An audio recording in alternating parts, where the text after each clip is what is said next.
pagpang-alagad, Ismael Pempo Martinez.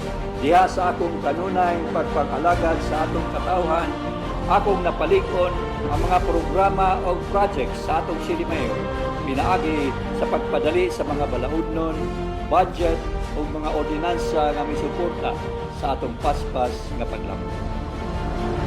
Ang pamilya Martinez may track record na diha sa public service o good governance. Ang pagpang-alagad naglatay sa among dugo. Sa ngalan sa akong pamilya, atong ipadayon ang kalambuan sa atong syudad ug sa kanunay atong ibayaw ang bayawan. Some voices are never silenced. Some work never ceases to change lives. Some people never stop inspiring, even after they're gone. Ismael Pempo Martinez was a son, a brother, a father, a husband, a public servant, and an epitome of a true bayawanan. He was given just 76 years to witness life and have accomplished many things what most of us couldn't do.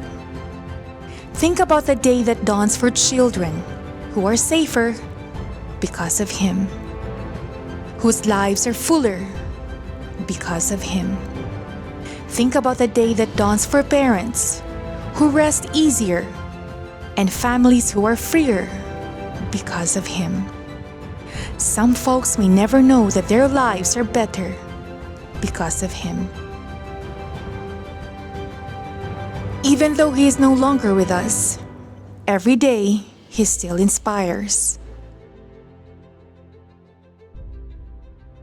Vice Mayor Ismael Pempo Martinez, you will always be in our hearts.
Ini simbolik no? Sa atong barangay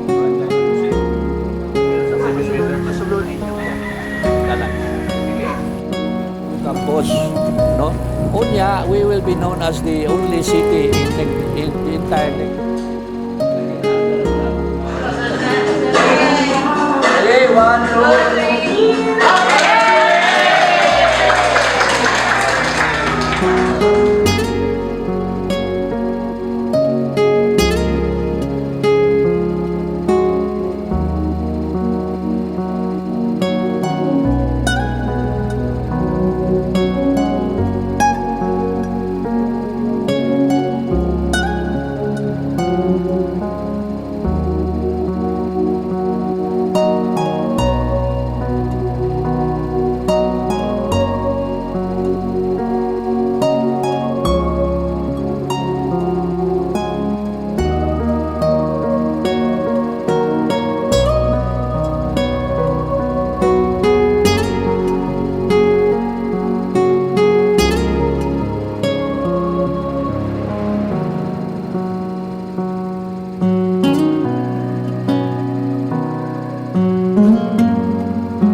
can assure you, for many more like this to come. We will try our best.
I was called to the Vice Mayor's office and we had a little serious talk.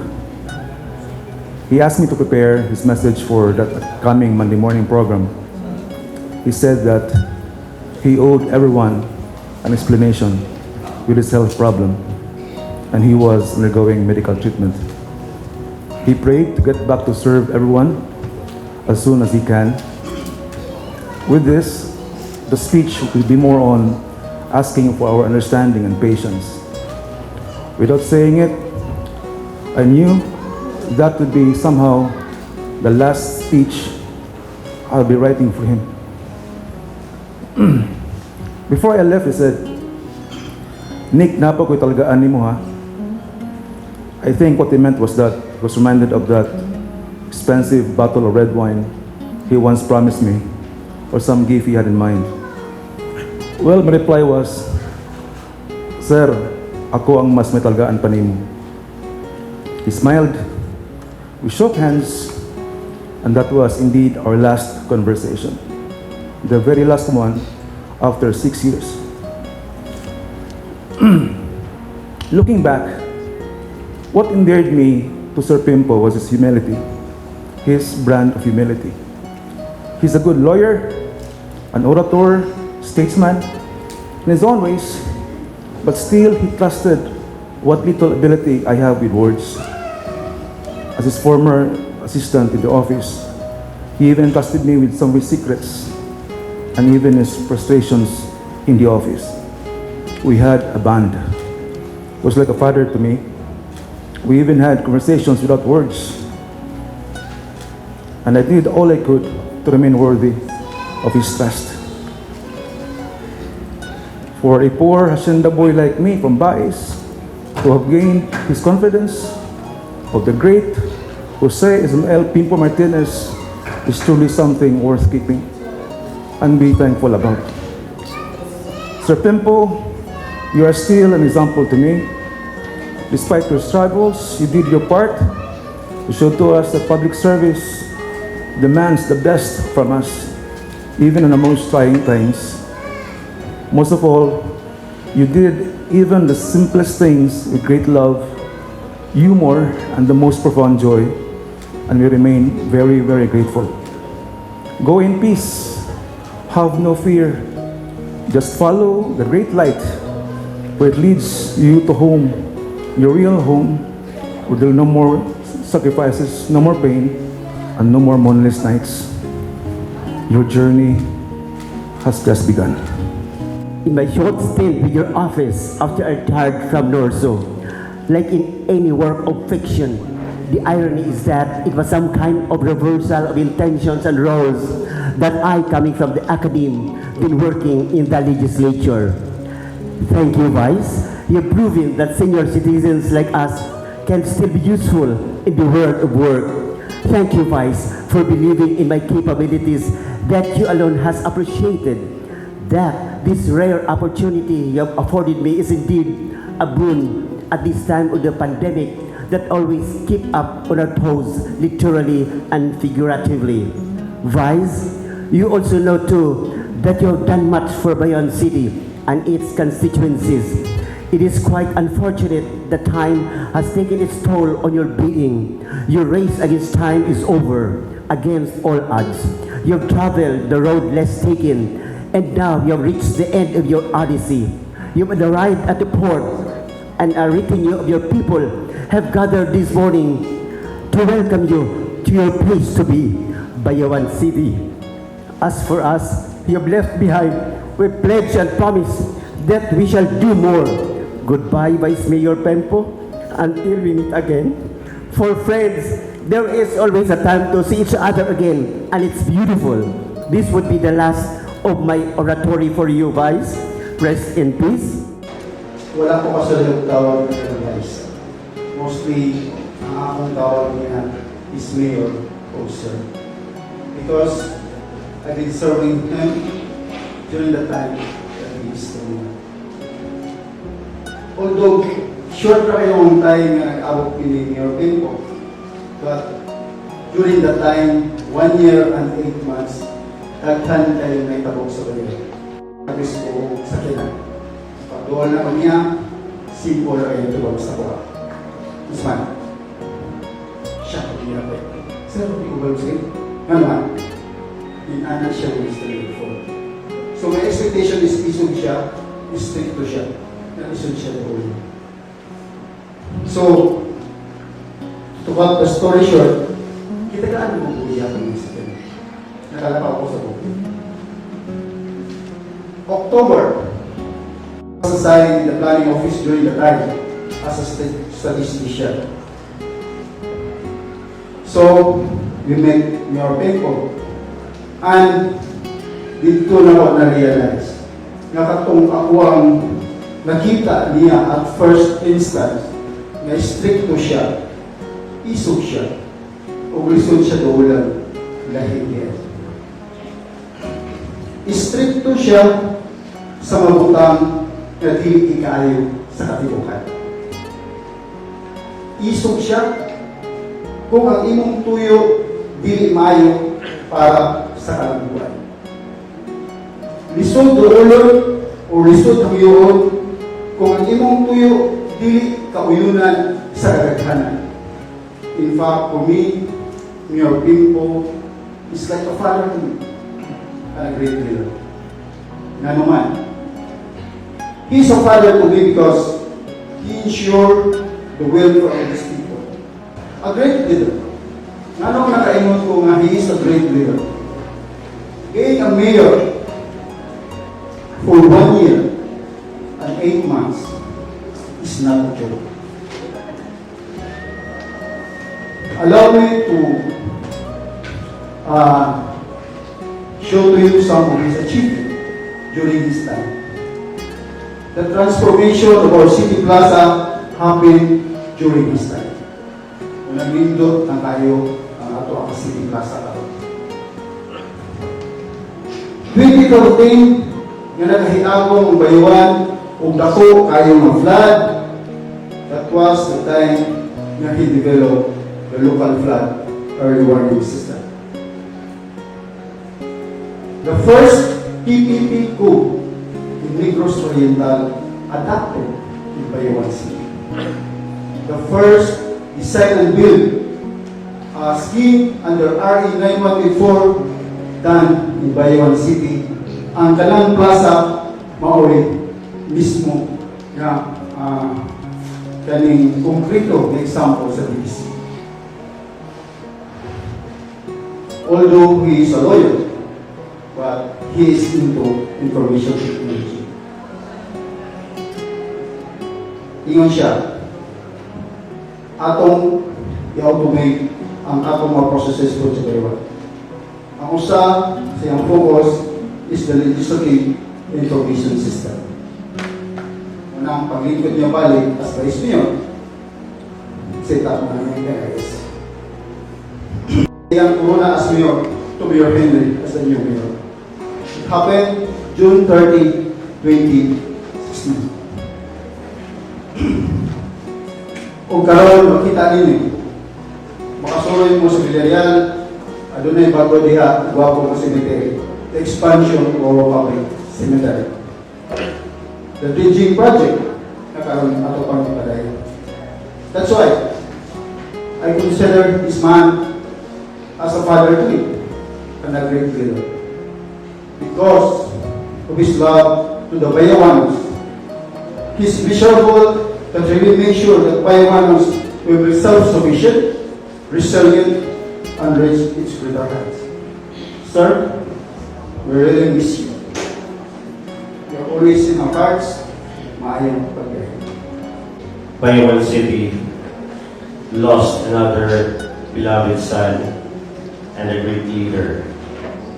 Attorney, or the Honorable Attorney Ismael Pempo Martinez. My colleague when I was still a city councilor, and my roommate when we were in the seminars, and my teammate in our chosen sports. I got to know him better and more when I was elected as a city councilor in 2010.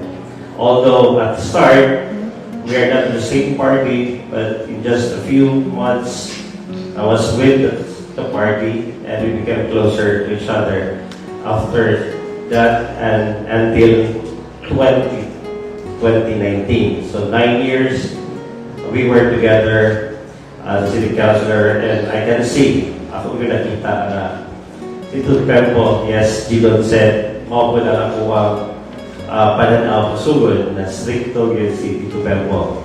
But then when I come to know him more, nakita na ako na really good. That's a totally the opposite way. Well, more of Tito Pempo, he's a fatherly, right? You know, fatherly ang approach niya. Even kami sa council, I'm sorry at some moment, at some point of time, maybe we will disagree. But when he talks, buwan na tanan, and eventually ends up okay with that harmonious with sa session or sa mga council. Ito Pempo is, I can say he's also fatherly. Tanang mga events sa Taiwan, inay mga okasyon ng family, di ko na siya muigon nga, dili siya mato. Birthday, Tita Cora, sa mga anak, sa mga apo, he makes sure that he will go home into Magete to attend the party. Yan na ingon. Or he will also delegate some other matters to me or the rest of my colleagues in the City Council. Si Tito Pempo, ubay-ubay nga panahon nga nakaingon ko nga why this man is giving so much trust and confidence with me. In my time when he was the OIC, that he was the mayor, he asked me to be the OIC mayor from time to time. And when he became the vice mayor, he also asked me to be the OIC vice mayor and to preside over committee meetings, committee hearings, and other meetings at the city. And I said, well, kaya man ako. But I said, siguro na mag-trust and confidence. Thank you very much, Tito Ben, for giving me the trust and confidence to lead those. Similar na din sila ni Mayor Henry. If Mayor Henry has nana siya trademark when you are being delegated, may siya, it's your call, it's Mayor Henry's term. Ang Tito Pempo is, go ahead, it's up to you. Usahay mo kayo ko, are you really sure? Yeah, that one eh. But deep inside, yes, kaya mo na ako eh, because these people, deciding nila ako, have to do the best I can. So these are the people who really shaped me and strengthened my leadership skills. And thank you so much for sharing Tito Pempo's life to us, Bayawanons. Bayawanons will never forget him. And of course, as I said, if Tito Pempo will still be here, we will still be very much cooperative to offer the help sa iya kung sa kanya mahatag for Bayawan. Nagagay si dreams for Bayawan, but then, of course, I reason. So, let's accept that. Just like what the first reading said, kanina, and I would like to reiterate, to everything, there is a season, a time for every purpose under heaven, a time to be born, a time to die, a time to plant, and a time to pluck of what is planted, a time to weep, and a time to laugh, a time to work, and a time to dance, and a time to keep, and a time to cast away. Tito Pempo, or shall I allow me to use our lingo at the City Council? Mr. Chairman, job well done. Thank you for everything. You'll be forever in our hearts. We love you, and goodbye. When he called me up, and I realized that I will become part of that core team, I felt so honored and humbled. And actually, I think, what about, am I really fit or am I worthy to be part of this entrusted core team who you would refer to? No? Kami ni Gilon, kami ni Charlo. And ang among pagkailas ko is muraragay acquaintance. No? Short acquaintance. And when he called me up, I could immediately feel that fatherly trust. And that provided comfort and confidence enough that siguro I could do something to help his leadership. And so for that 8 months that he became the local chief executive of the city, he had so many dreams and intentions for the city. And we tried our best. Makita na ko siya, especially right after the flood, how worried he is na dahil siya, maabot na po ng sinunod ng pinululan, dapat hindi na ito mausog, ha? Hindi na ito mausog. May nato, baka mag-isod ng mga tao na mamatay. So, grabe siya ang iyahang sense of compassion and kanang paguna-una alang sa katawhan sa bayawan. Para na po, grabe kay kataas, no? It's really awe-inspiring, no? And so, the local flood early warning system was born, katong dredging, ang kaning drainage canals, ang pag-ayuhan na. So, tingali, kanang wala na kabalo na inana siya ka-push alang sa welfare sa tanang bayawan. No?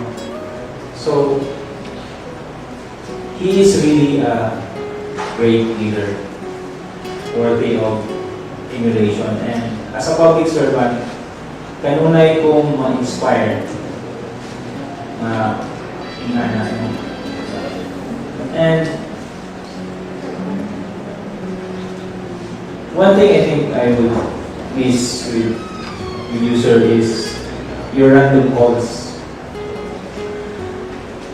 I will receive these random calls. Sometimes I will get it.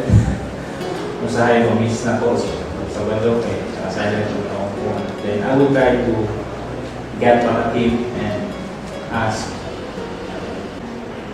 So, sir, we will really miss you, but you will always be in our hearts.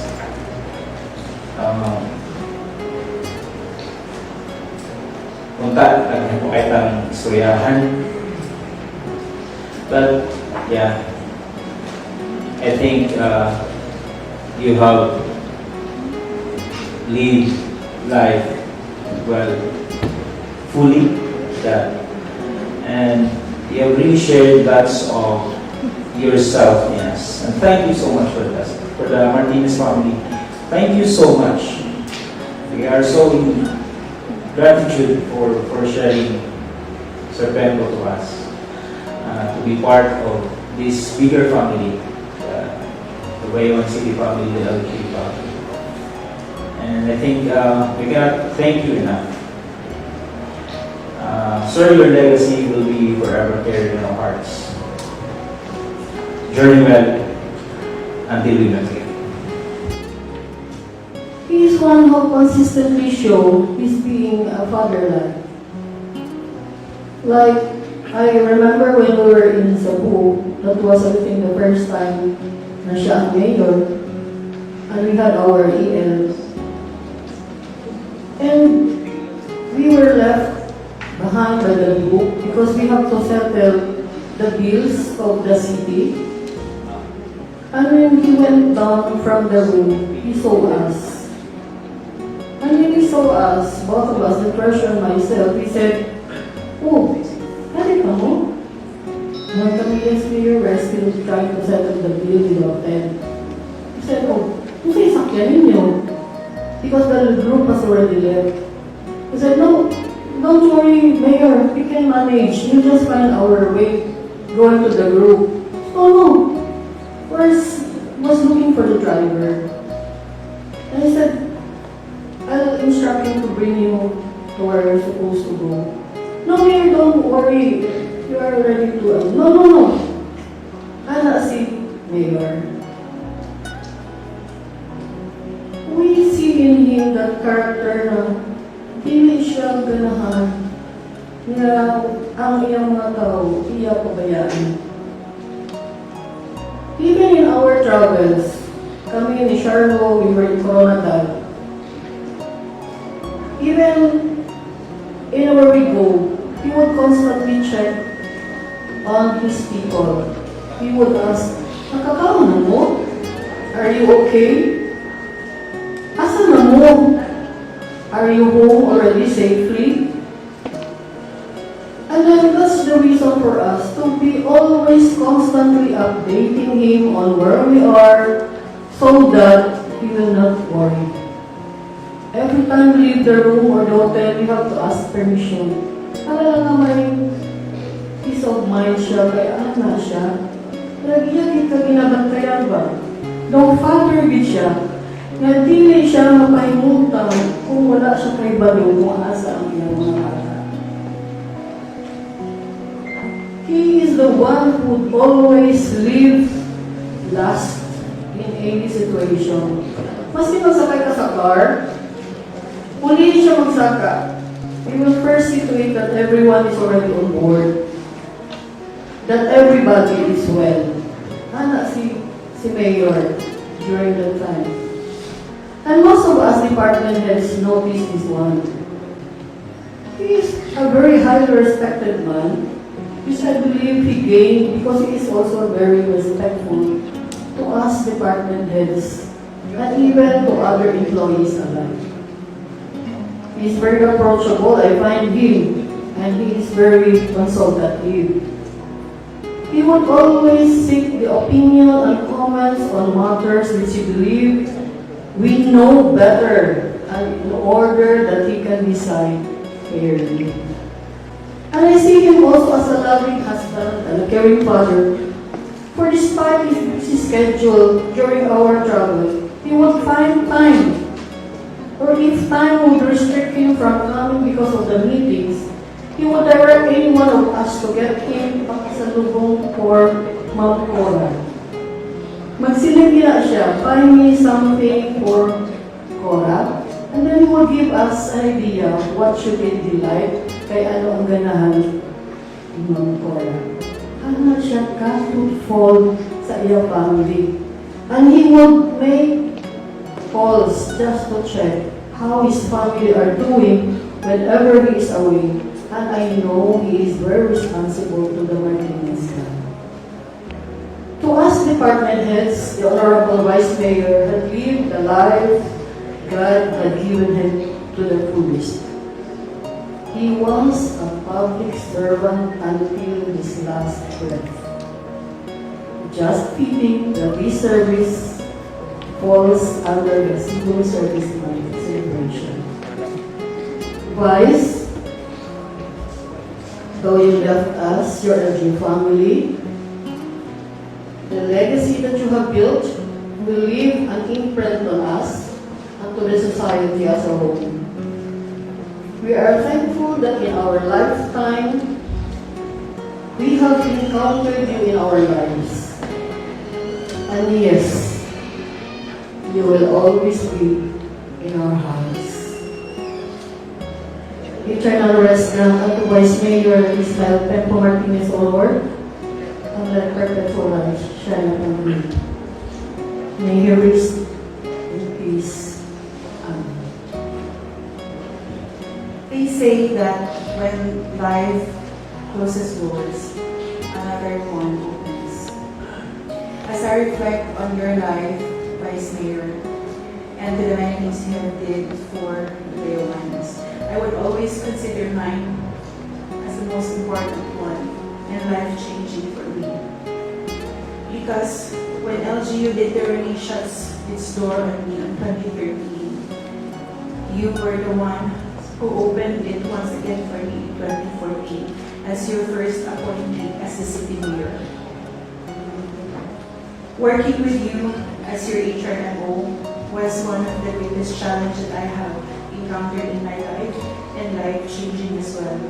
Because of the many trials that we have to go through together that would probably also change the life of the many people who would want to enter the doors of LGU as well and probably close the door for them. But then I would always remember you calling me in your office And despite your towering presence, which most of the time intimidated me, you would always tell me, Nick, usawan na to ni, no? Kay, gaya ka ng landscape politics.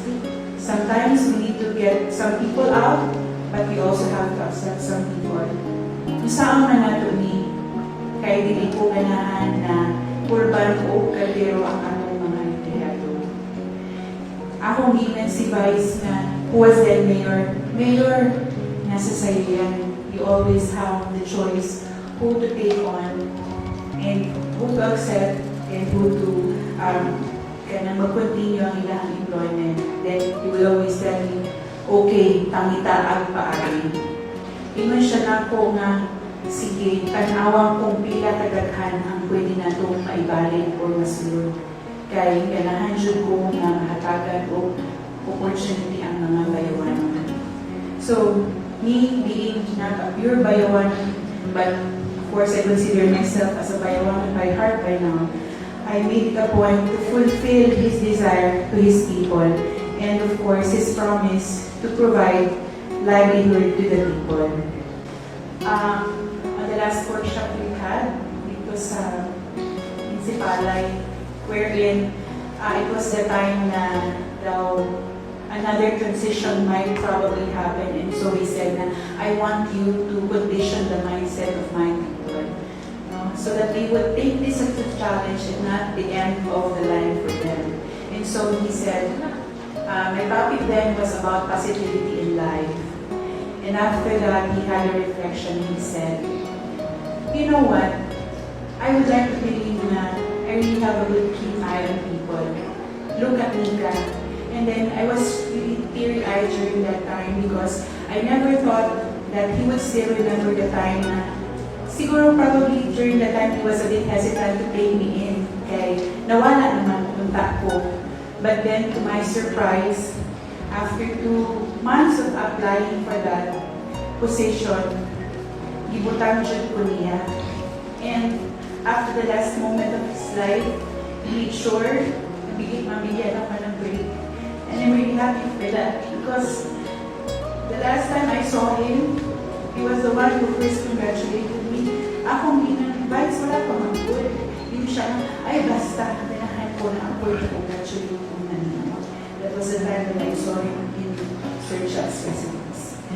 So, that was him. Ingon-ana ko siya sa mga tao. Kung pwede mapahimutan niya, iya pwede pahimutan. Ingon-ana ko si Vice. He has a soft spot, especially to women and to families. Kay hindi siya ganahan na nahay pamilyang maguba. And the last conversation that is probably emotional that we had when we came home to, it was probably 2 months ago. He visited me in the office and he said, Nika, dili ko ganahan ako yung mong rason na nung mawalan ng trabaho ang mga tao. Kabalo baya ka?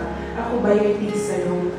So, may it be a challenge for all the incoming leaders. Ang heart ni Vice, naluluyon, and at the same time, logical nung po, because of course, he always thinks of what is best for the people. Katulad ng video ni Ma'am Cora, I think that this is the perfect celebration or culmination of our Civil Service Month celebration. As you can see, our employees are wearing their Civil Service Month shirts. Nagkataon na puti. And I said na, of course, this is the best way to honor him because he is part of the commission.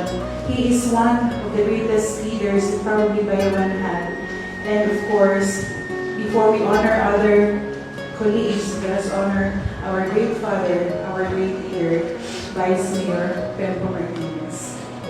Vice, wala man ikaw, natagaan o grand na celebration in your lifetime as a mayor or as Vice Mayor, because as all of you know, pagdating sa events, ako good mo organize. But I hope I have given you the greatest homecoming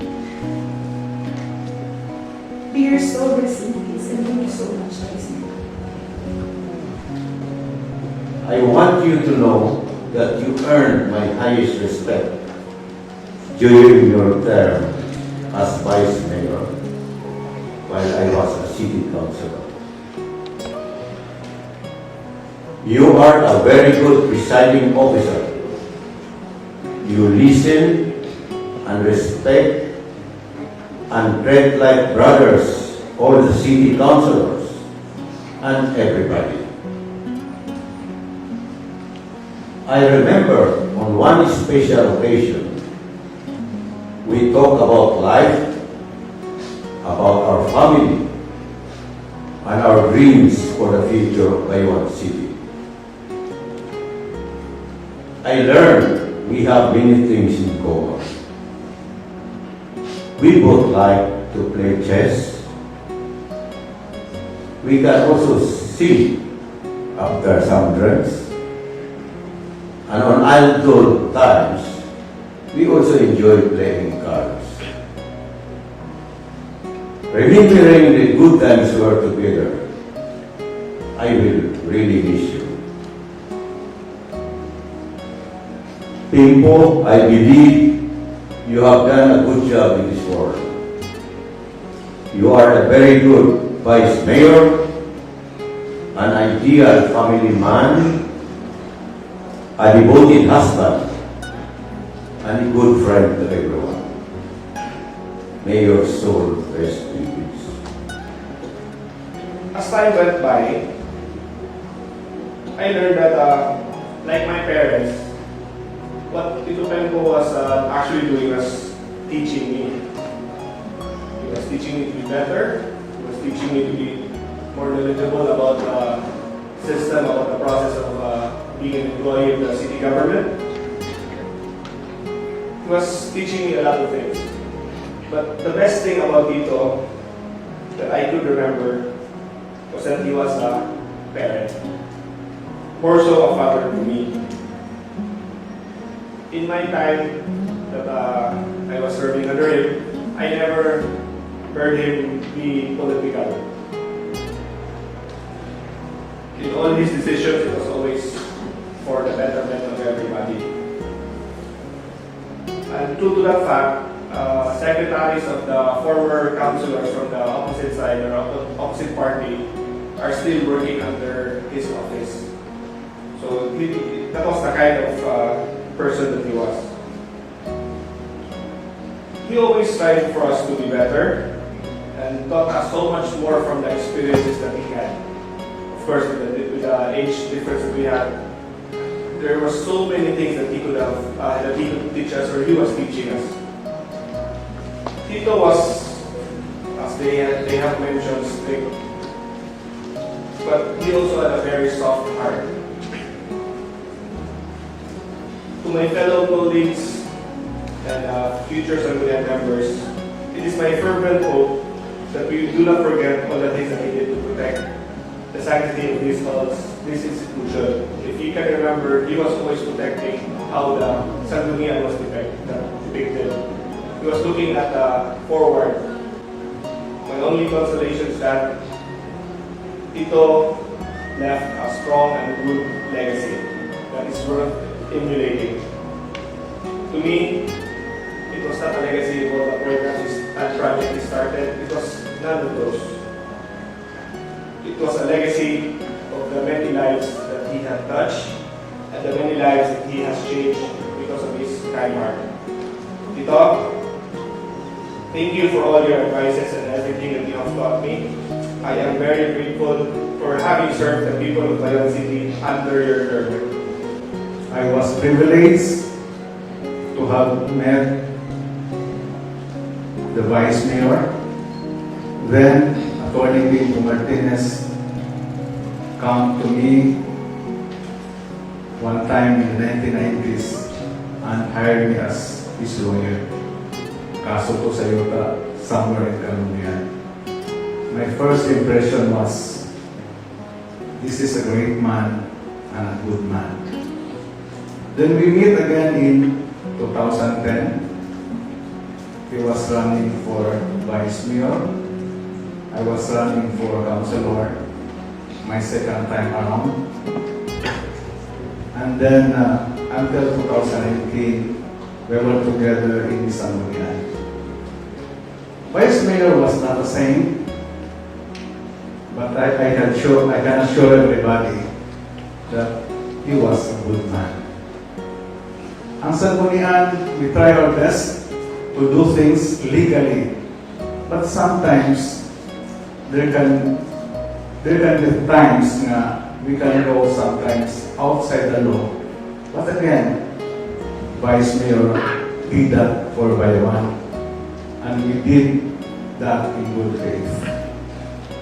Si Vice Mayor, in his dealings with us as members of the City Council, he was very fair and he was fatherly to us.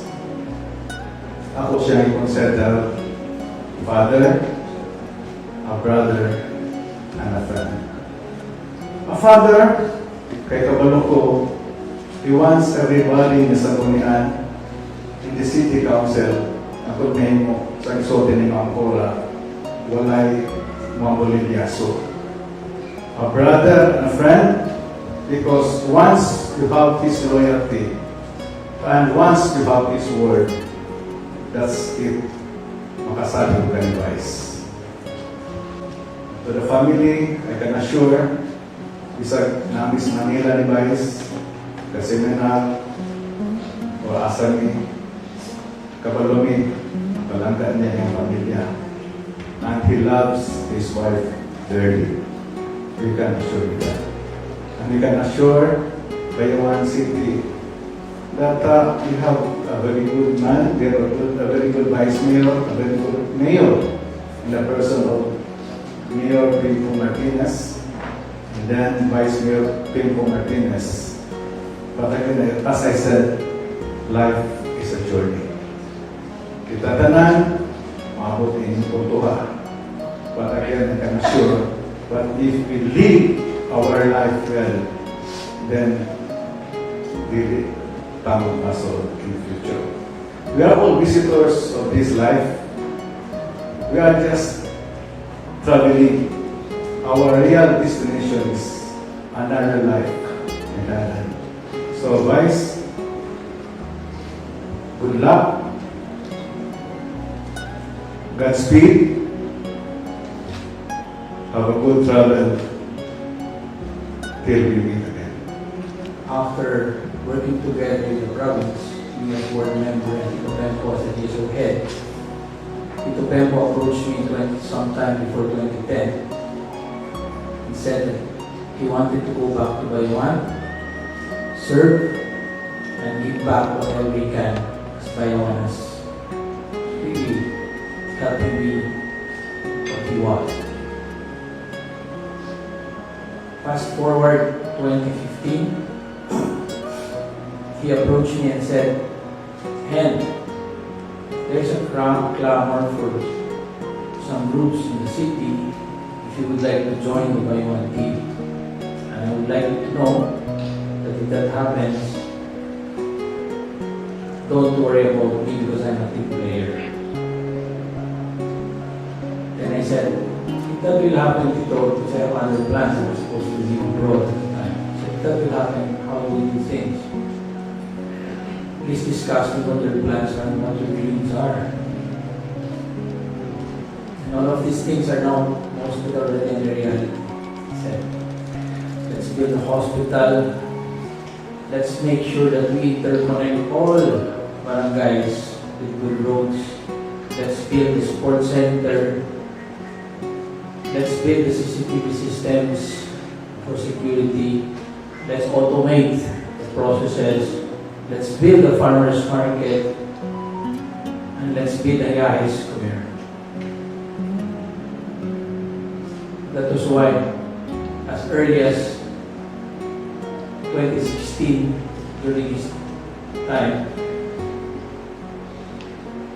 he asked me, Hen, I'll make my sofa.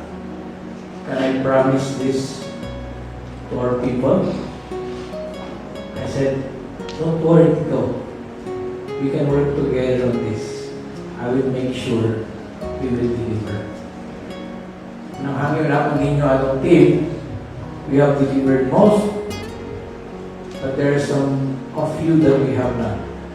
In honor of the command, let's make sure it happens before this term ends. That's one of the greatest honors we can give. Tampo na lang yadaan. Well, ito Pempo, ako kay kasing-kasing, humok ko kay kasing-kasing.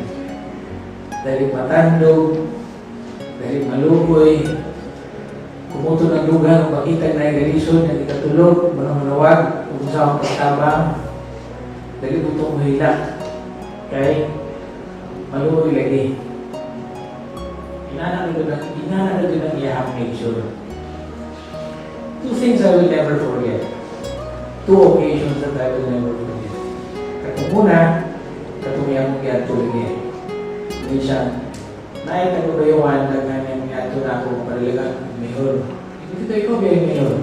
So, okay na.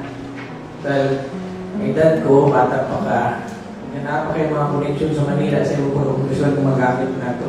Ang importante ganyan mga tambo na ito, mga plano na po, na itabok din eh. Kani ko ay kabalakan dito, tananin mong isulti niya, imusuka ka na yung isulti mo dinwari, paningkamutan, binamutanan na, mahitabok din na. Secondly, nidoon na siya na ako a few months ago.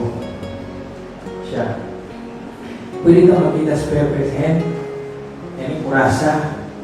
Kung dito na ako sa office, basi ngayon kung saan sa iyo, kinangan wala mo kayo mo, kinangan ikaw ra. O sige ito, ay kumanto ko. Kaya ako sa papers na yung lahat. Murasan, ito ang lagaway ko. Ano dito? Siya. Mga ganawag ng buko niya. Haluya ko, ulaw ko ang bigay ko pa ito, opisina ka na lang, magkawal ko sa ito. Ito, you're legislative. You don't have to be there every day. That's also the reason why kung hindi pa internet, online na, you can even do this at home. What's important is your presence because you're an identifying factor in Taiwan. There are many people who cannot even approach me but can easily approach you. There are people who want to express something to me but would rather tell you na ikaw na yung masutin ako. Kaya kanang imong sanggunian. Supaya ikaw ganalaan na. Wala na kung yung oposisyon kita ng tawang lugar mo. Ayaw nag-resign nila sa kayo pa. And all the while, every week, sikrito siya gingon ni Jack. Jack, wala ba yung isulti sa MTV mo? Yes, wala man naman. Sige ba simbag? Liability ka mo diya city, papasimbag. Wala ka yung pulos diya. Kung nagali sa isulti mo, bisa kamay lang, papalag yung buwak, mag-resign ako. Sabi ko, Jack, don't worry. Tito Pong is doing very well even if he can rarely come because of how he felt. Iya monitor hindi pa internet para na makamonitor siya kung asa siyang nabita. And let him use that technology because he also planned that. And after the last day, wala mabuta din niya na pagayaan. Selfless.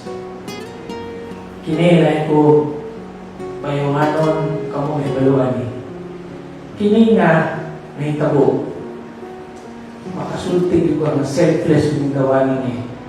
Wala dumi siya ego or pride. Kinundong ka sa iyang soka. Yun siya.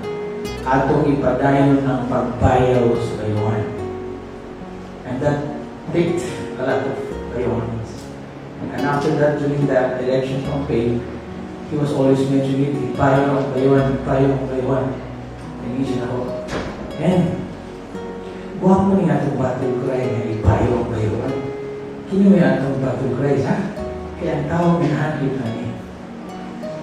Lesser people, lesser men, lesser leaders would always have thought of battle cries na ilang initials o ilang ngalan na sounds like.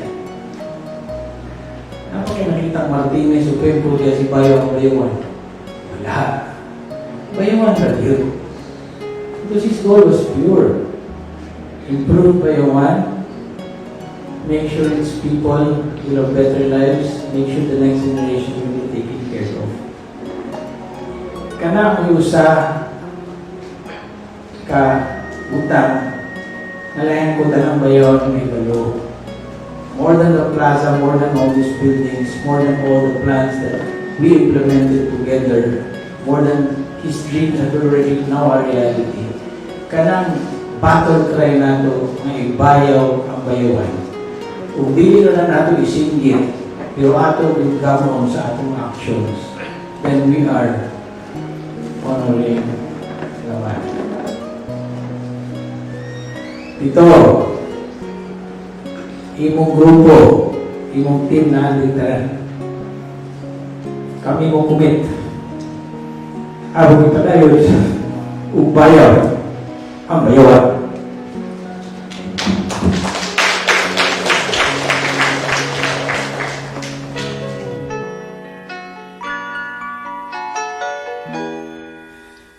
We used to be frightened and scared to try the things we don't really understand why. We laughed for a moment and start to cry. We were crazy. Now that the end is already here, we reminisce about old yells and cheers, even if our last hurrays were never clear. Farewell to you, my friends. We'll see each other again. Don't cry, 'cause it's not the end of everything. I may be miles away, but here is where my heart will stay with you, my friends, with you.